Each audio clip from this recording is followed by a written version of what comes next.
Hello mga kasari, so naaday ko ka ng delivery nga naabot from grocery. Tara o balik ko ninyo mag-unbox ani. So maka-order dahil ka kay grocery through kanang online. Bali na sila yung mga representative personnel nga kanang kwaon inyuhang info, ang pangalan sa inyong store para ma-register mo sa ilaha.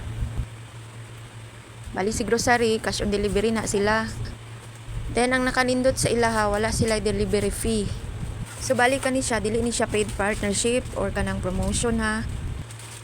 Gusto lang po na ako i-share sa inyo ang about kay grocery. Maka-order day ka ani sa ilaha through sa ilang apps, grocery nga apps. So far, nindot man po ilahang presyo, dili man po ingon kanang mahal sila. Tama-tama lang jud po. Parehas lang po sa kanang mga grocery store. Ang nakanindot lang ani sa ilaha, kung busy ka, wala kay time mo sa supermarket, so pwede na lang ka through apps na lang ka mag-order.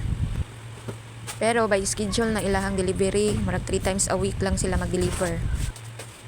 So far, gikan pag order na ko sa ila, pag start, pila naman ka years, wala pa man po niabot sa point nga kanang may mga damage or kanang kulang ang mga item nga ilang gina-deliver. Og diri ako nang giabrihan ng box, tapos ako nang gipang check kung tama ba ang mga item sa quantity versus sa invoice.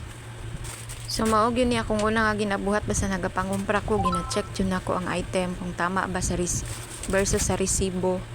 Then pagkahumanan na ako ara po nang ipang-arrange, then ginatanaw po na ako ang presyo kung nabay nagmahal.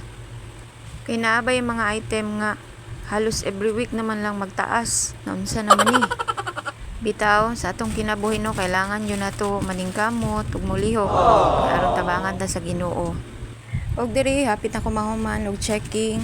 So gamay ra gud na akong gikumpra gud, pangdungag lang sa mga items nga gamay na lang og wala na.